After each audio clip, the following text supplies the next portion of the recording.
everybody, welcome back to Critical Minds.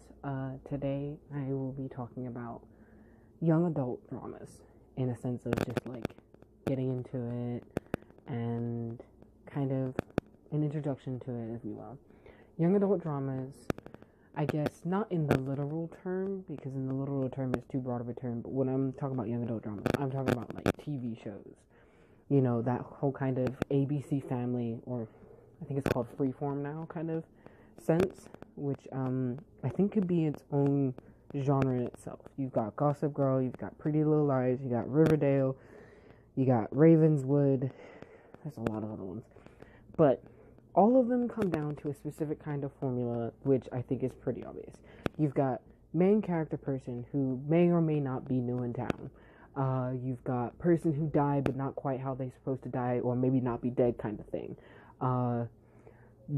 Bitch in town, you know, like just queen bee asshole who may or may not have died.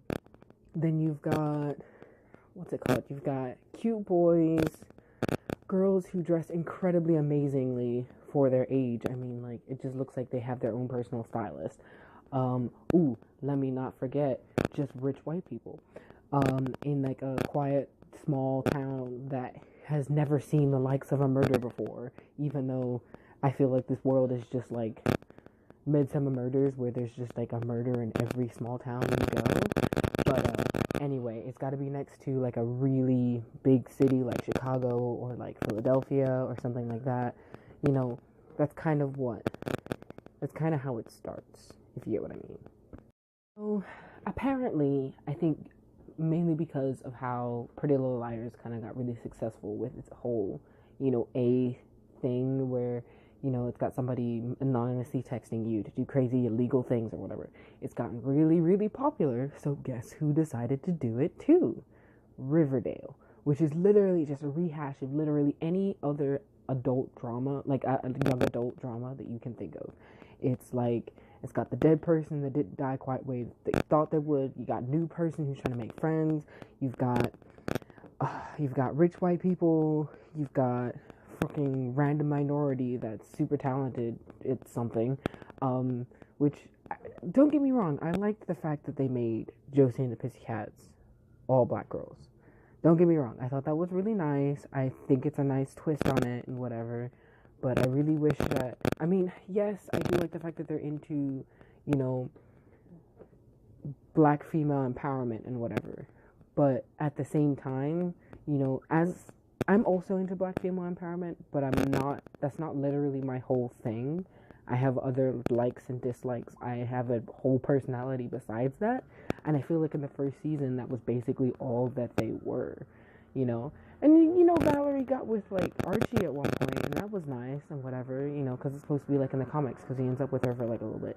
But other than that, it was kind of just like, oh, female empowerment, blah, blah, blah, blah. I'm like, can you give me more of a personality than her making snide remarks about racism? Especially in times where it's really not necessary. I mean, like, don't get me wrong, I feel like it's mostly all the time necessary, but when there's, like, literally, like, a murder or something, you really don't need to talk about it.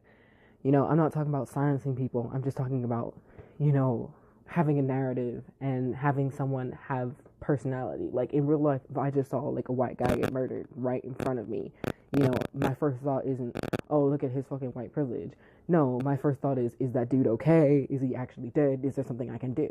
You know, stuff like that really adds to a character, and I don't think they did that with her. And I think that's what a lot of young adult dramas and a lot of new TV shows are trying to write about black people. It's like they're trying really hard. They really are. It's just that, you know, it's not one or the other. They can't be empowered and not have personality, and they can't have just black personality and not be empowered and just completely ignore racism. You know, I have to roll back around. This is why I kind of like Ice-T. Ice-T has his own personality. He is woke, but he's also weirdly, like, there was an episode where he said he was a Republican, and I can still kind of see that, but it's more like, at the time, he could be a Republican because they weren't as bullshit as they are today, but, you know, he has the capacity to change how he feels about certain things. And I think at the time he was a Republican, but now I think he's kind of just his own thing. But I like the fact that he's woke, but he also has a personality. He doesn't necessarily understand everything, but he's also willing to learn. He has his own distinct personality that that distance him from other people. Well, not distance him. It differentiates him between other people in the show. You know, if you had another black person in the show, you know, you wouldn't be constantly mixing them up and being like, oh, which one is that one? You know, I feel like I have that problem with at least the first season of Riverdale, where it's like, oh, fuck if I remember her name. The other Josie and the Pussycat Doll that isn't Valerie or Josie. You know, like, I don't know her. I don't know what kind of person she is, you know.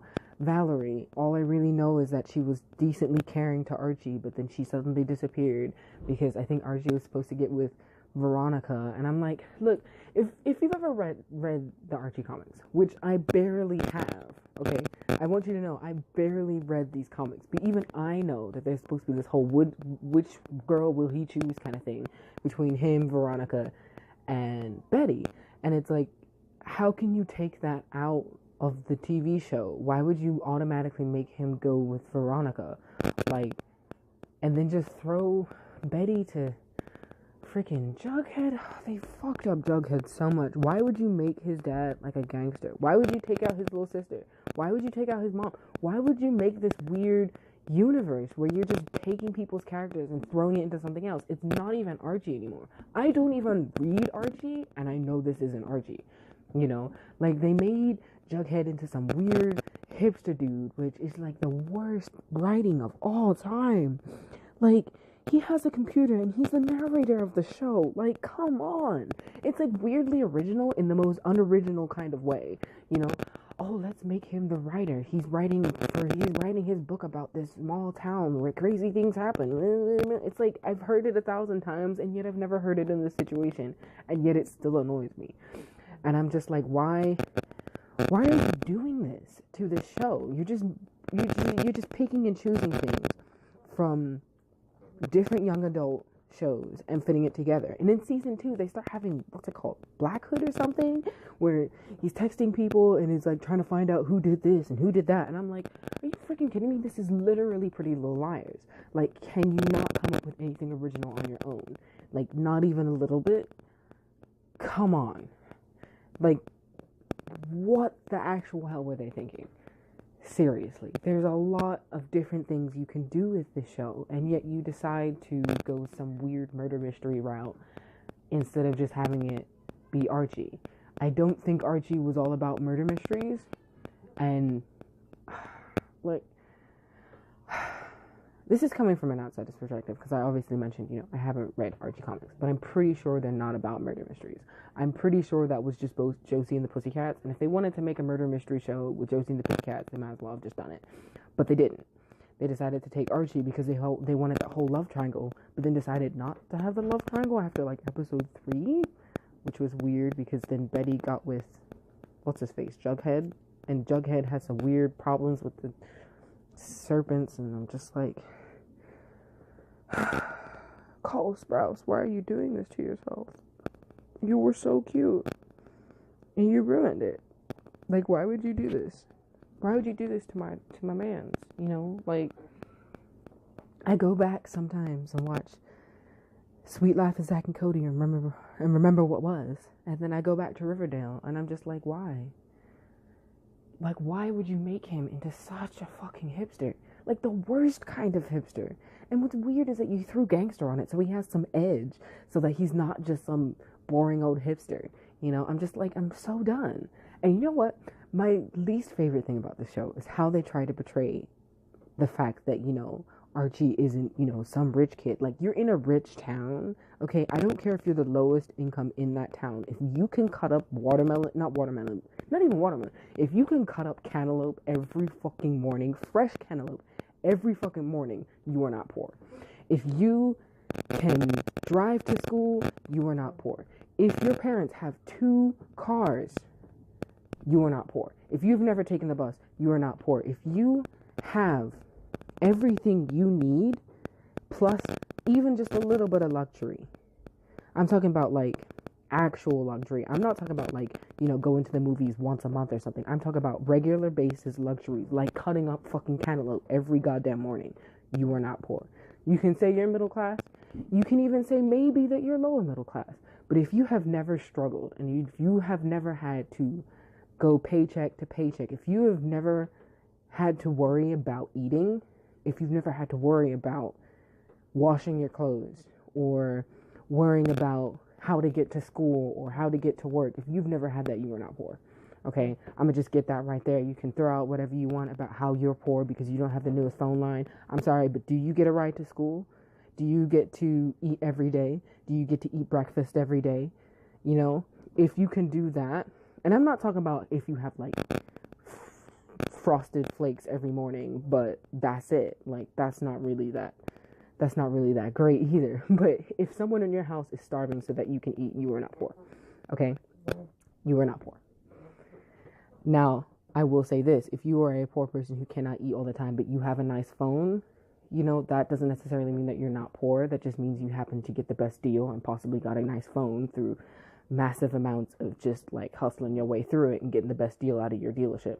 Like, that happens. I did it. Lots of people do it too. And it's perfectly fine to go to the movies once a month if you have $12 to your name. But if you can have fresh cut melon in the morning, you are not poor. And I'm sick and tired of him. Because he literally said that while he was cutting up this fucking melon. And I'm like, okay, I would kill for some melon right now. I would kill for something to eat right now. Because that was like the day when we were running low on food. And it was like 2 days till grocery day. And I'm just sitting here like, I may not have breakfast tomorrow. You're having melon. Shut up. Okay? Like, this is part of the reason why I don't really watch a lot of young adults shows. Because the fact that they can just get coffee every fucking morning. And I'm talking about like fancy ass coffees. It's ridiculous.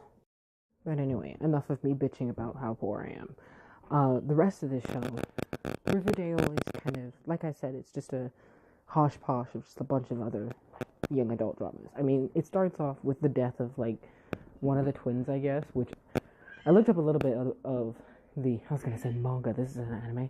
I looked up a bit about the comic book about these two because I was curious about what's going on with this character. Did he die in the comic books? What's up with this?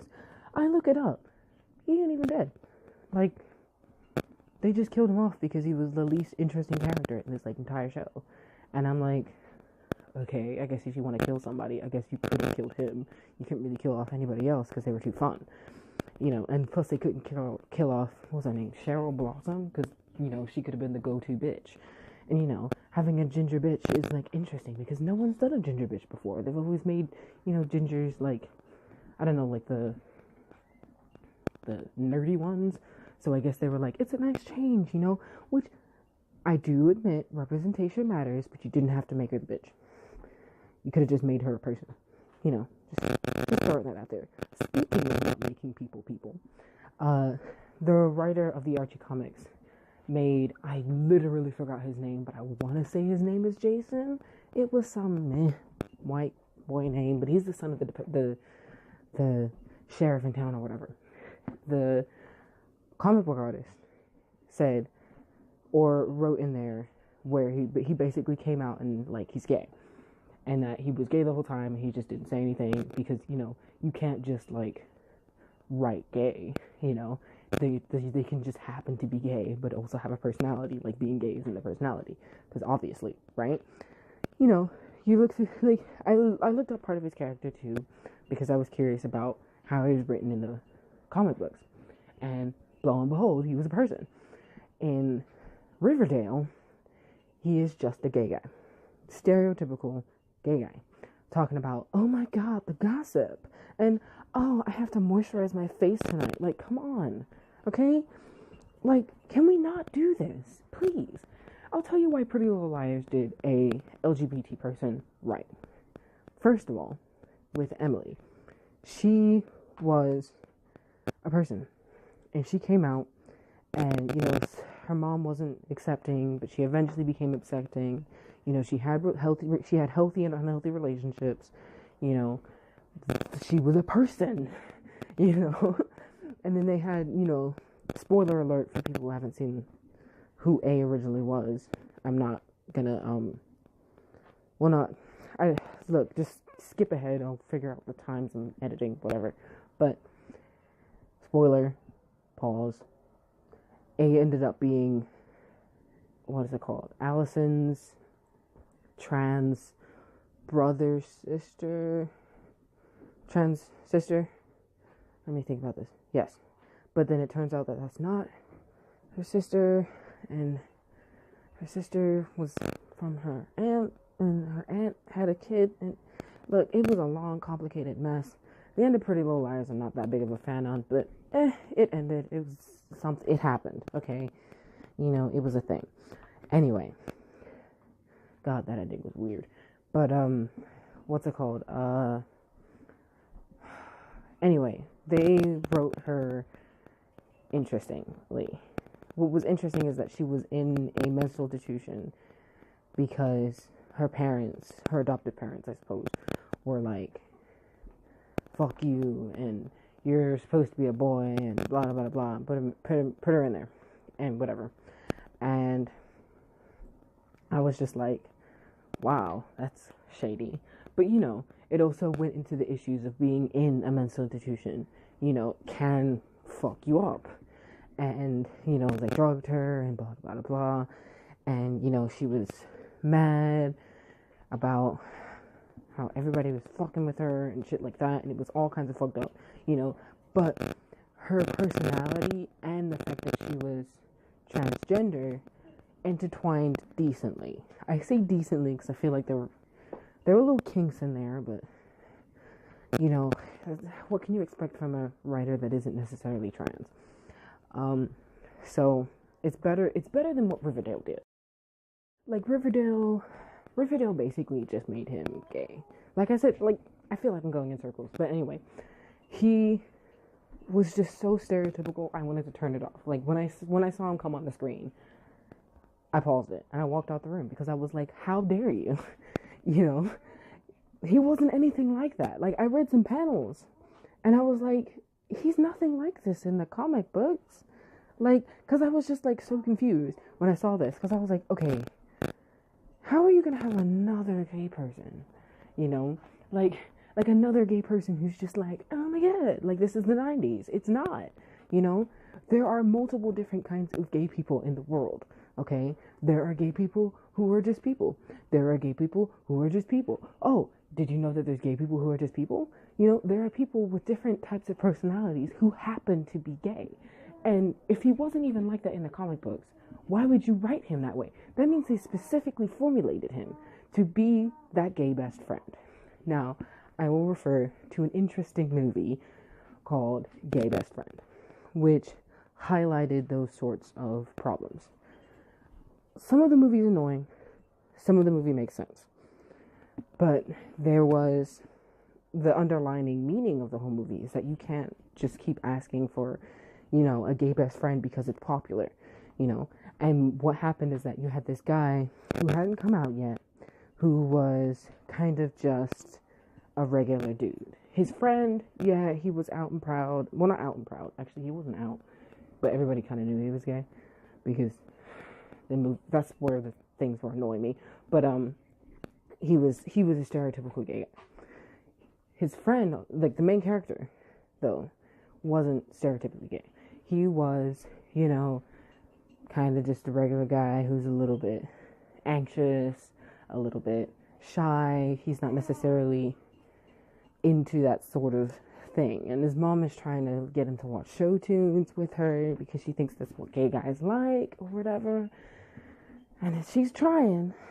But, you know, it's a lot of those misguided trying things, you know, that sort of stuff.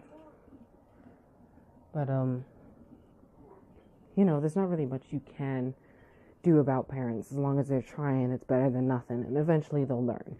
But anyway, what they were talking about was that he didn't have to necessarily be, you know, the stereotypical gay guy. Like, gay guys aren't necessarily like that. And in the movie, they were trying to get, like, prom queen or whatever. So these, like, girls were trying to recruit him into being their gay best friend so that they would get more votes and blah, blah, blah.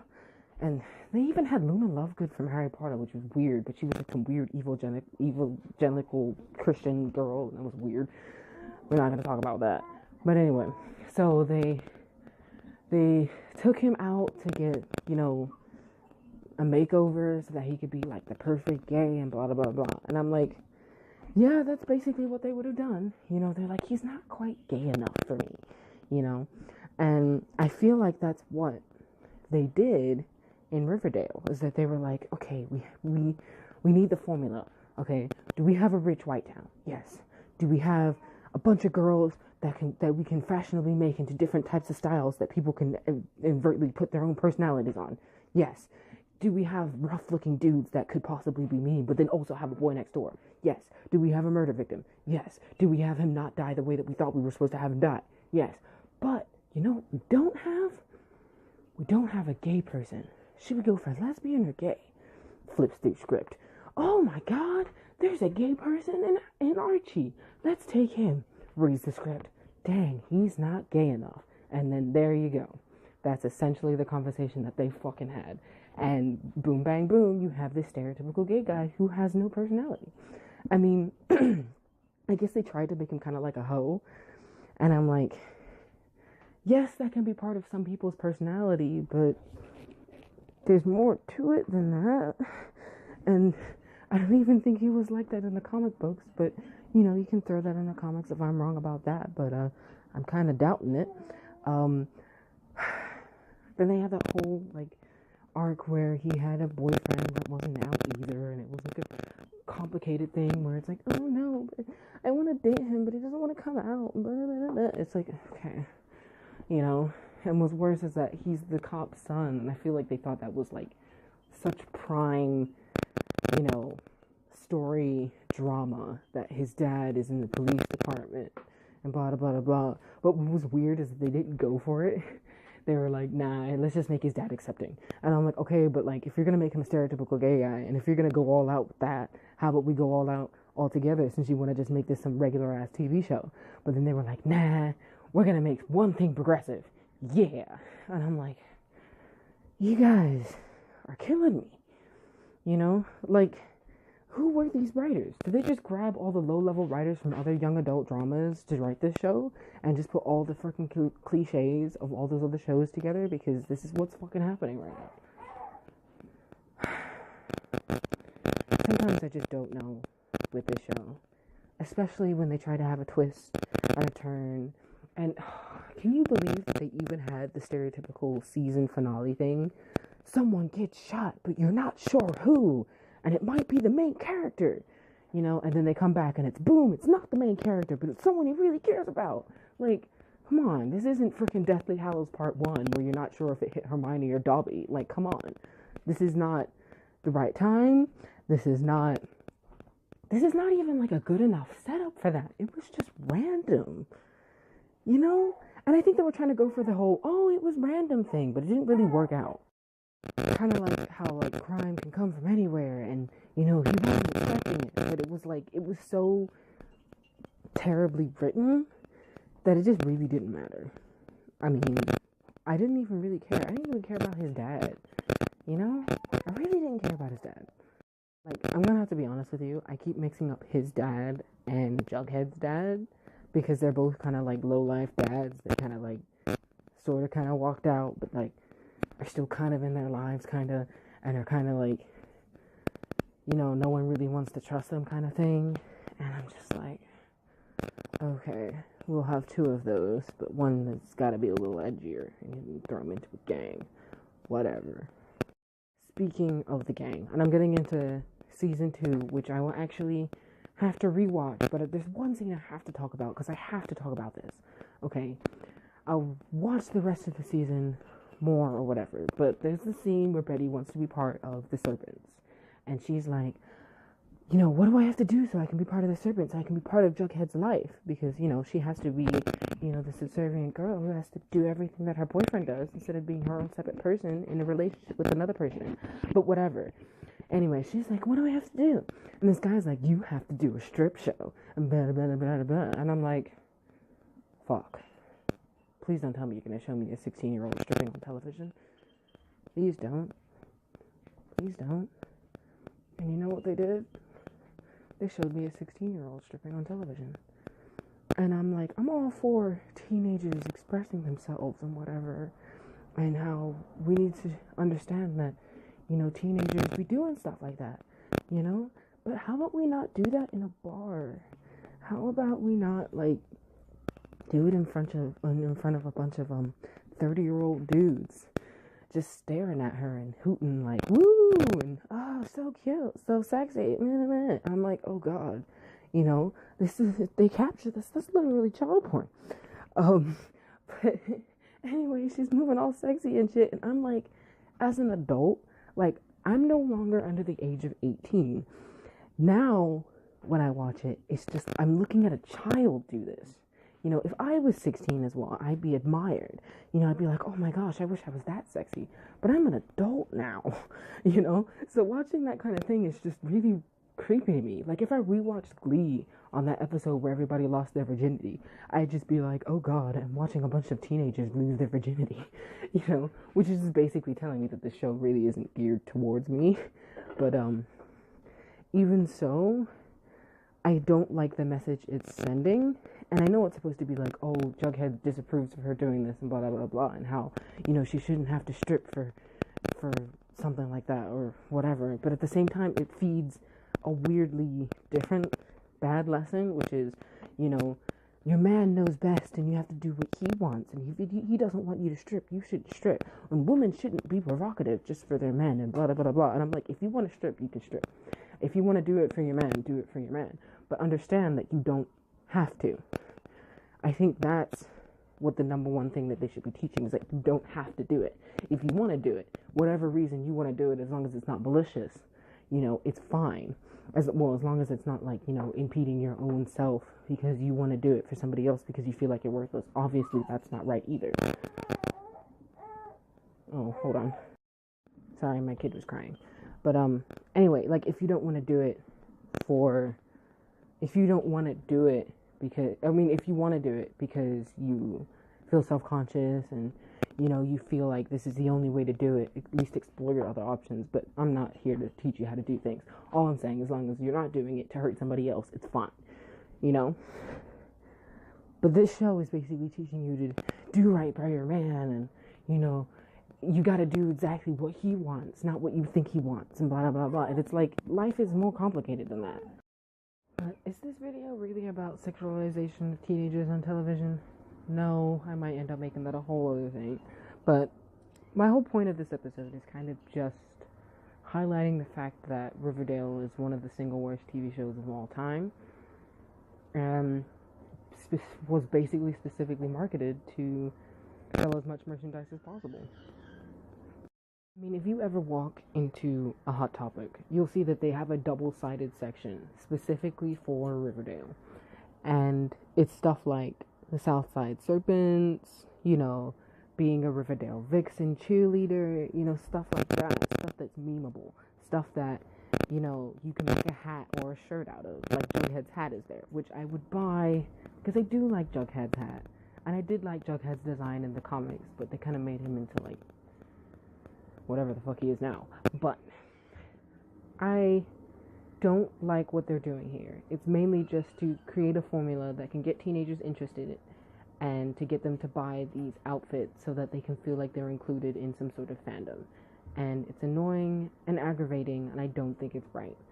I would love it if they had a Pretty Little Liars section, if you could market Pretty Little Liars into clothing and into hats and into bags, but you really can't. And I don't necessarily think that's like a bad thing. I think it's great that it can just be a story. It can just be a TV show. It can just be a book. I like that. Everything doesn't have to be on a t-shirt. I can just buy the book and feel like I'm supporting the author. I don't want to support Riverdale because it's shit. I'd rather just go out and buy the Archie comics from Barnes & Noble and actually read the good shit, because this is just absolutely horrifyingly awful. It's just pulling on the heartstrings of people who love a little bit of romance and a little bit of murder mystery. And I'm like, if you want a little bit of romance and a little bit of murder mystery, but you want to have a good show, I suggest you watch Pretty Little Liars, because that's the only thing. I mean, don't get me wrong, Pretty Little Liars can get pretty damn ridiculous, but to be honest, it's part of the genre. But I wouldn't go to Riverdale. Riverdale is just pure young adult fan fiction bullshit. And to be honest, I wouldn't be surprised if it is just somebody's fan fiction just thrown together and they managed to get a TV show out of it because it was shitty fan fiction that had just nothing but cliches and they saw it as marketable. In closing, don't watch Riverdale unless you want to laugh at how ridiculous it is. Honestly, yeah, you know what? Watch Riverdale. It's kind of funny. It's kind of really funny to watch. And if you like analyzing shows like I do, I think it would be fun to watch it and see all the stuff that I may have missed. And you can always put it in the comments and tell me how you felt about it too. If you love the show, I mean, I don't blame you. I can see why you would. But I personally hate it, and these are my opinions. And if someone who is religiously into Archie comics could review this... Oh, I think somebody did. I want to say his name is Movie Bob. My friend told me about it. But, anyway, I'll see you guys on the flippity flip.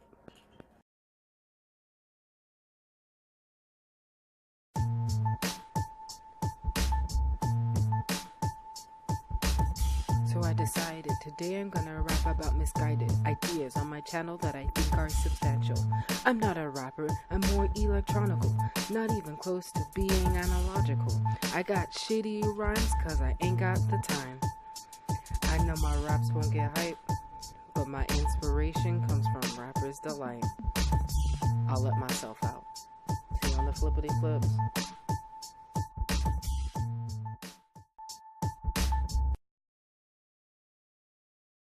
Well, as you can tell, that was clearly awful, but I decided to add incentive to my videos, so every 10 videos I will rap a shitty rap.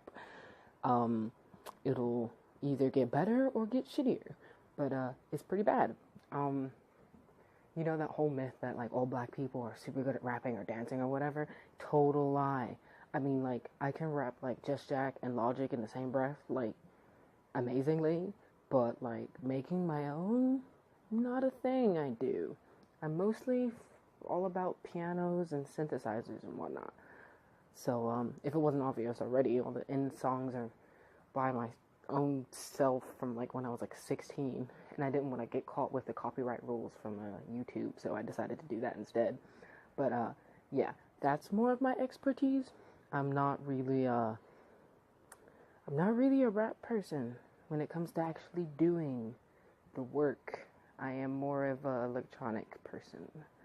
But you show me some like Kendrick Lamar and Logic and like Childish Gambino, yeah, I can rap that back to you. I just can't make it. But yes, every 10 videos, rap song, shitty rap song. See you on the flippity flips.